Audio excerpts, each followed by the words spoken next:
लोकसभा चुनाव 2024 को लेकर विपक्षी दल लगातार अपनी रणनीतियों को धार देते नजर आ रहे हैं। इस बीच इंडिया अलायंस का एक एक करके कई दलों ने साथ छोड़ा, तो साथ छोड़ने की वजह से इंडिया अलायंस कमजोर पड़ा। शुरुआत में ही कई पार्टियों ने अकेले ही चुनाव लड़ने का फैसला करके विपक्ष की मुसीबतें अलग अलग राज्यों में बढ़ा दी थी। उनमें से एक उत्तर प्रदेश से मायावती के फैसले ने विपक्षी दलों की मुसीबतें बढ़ा दी थी, जबकि कांग्रेस अध्यक्ष और इंडिया अलायंस के प्रमुख के रूप में देखे जा रहे मल्लिकार्जुन खड़गे, जो एक बड़े दलित चेहरे माने जाते हैं, सोनिया गांधी के आदेश पर लगातार उत्तर भारत की राजनीति में सक्रिय हैं। उनका मानना था कि जितने भी गैर भाजपाई दल हैं उनको साथ मिलकर भाजपा के खिलाफ चुनाव लड़ना चाहिए और संविधान और लोकतंत्र बचाने का काम करना चाहिए। ये मल्लिकार्जुन खड़गे का फैसला था।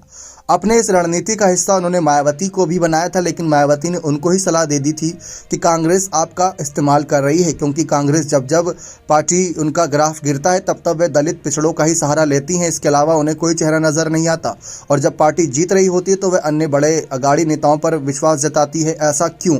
तो मायावती ने तो सवाल खड़ा कर दिया था, जबकि मल्लिकार्जुन खड़गे ने एक नहीं बल्कि कई बार ये संदेश मायावती तक पहुंचाने की कोशिश की थी कि या तो वे न्याय यात्रा, राहुल की जो भारत जोड़ो यात्रा थी उसमें शामिल होती, उनका आशीर्वाद देती। उस मंच से सभी विपक्ष एकजुट होकर यह संदेश देते कि हाँ, भाजपा का मुकाबला करने के लिए कांग्रेस के साथ मिलकर सभी दल आगे चुनौती का स्वीकार करेंगे। जैसा कि आप जानते हैं कि पूरे भारत में सिर्फ 6 ही ऐसी पार्टियां जो राष्ट्रीय पार्टी का दर्जा प्राप्त है। उसमें से एक मायावती की बहुजन समाज पार्टी है और कांग्रेस पार्टी भी है, क्योंकि कांग्रेस एक काफ़ी पुरानी और बड़ी पार्टी रही है, इतने सालों तक सत्ता भी चलाई है। तो ऐसे में मल्लिकार्जुन खड़गे कांग्रेस की जिम्मेदारी बनती थी कि हर नाराज नेताओं की नाराजगी को दूर करके वह लोकसभा चुनाव में उनको अपने साथ लाएं। लेकिन इसमें मल्लिकार्जुन खड़गे कहीं ना कहीं नाकामयाब दिखे। जहां एक तरफ साफ नजर आ रहा था कि नीतीश कुमार ने मायावती को इंडिया अलायंस में शामिल ना कराने का फैसला यही समझा कि नीतीश सोच रहे थे कि वह अकेले ही दलित समर्थकों को अपनी तरफ रिझा लेंगे और उत्तर प्रदेश की राजनीति में उनकी पार्टी भी विस्तार करती, क्योंकि खुद नीतीश के फूलपुर सीट से चुनाव लड़ने की चर्चा थी। कई और ऐसी सीटें उनको वो चाह रहे थे जहां पर मायावती की बसपा का फिलहाल कब्जा है, जहां पर उनको जीत मिली थी पिछले चुनाव में।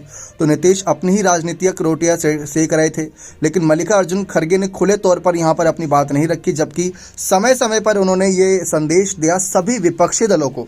उसमें मायावती ही नहीं बल्कि सब वो विपक्षी दल थे जो गैर भाजपाई थे, लेकिन हर किसी ने अपनी अलग अलग राह चुनी, हर किसी को अपना अलग एजेंडा दिखा। सबको दिखा कि कांग्रेस फायदा उठाना चाह रही, क्योंकि कांग्रेस को अब नुकसान हो रहा है, तो वह हम जैसे बड़े चेहरे जो पिछड़े समाज का इतने सालों तक सहारा बने, हमको आगे करके अपनी राजनीतिक रोटियां सेक रही हैं। क्या आपको लगता है कि खड़गे सही हैं या मायावती? इस फैसले पर अपने कमेंट सेक्शन में जरूर दीजिएगा। बहुत बहुत धन्यवाद।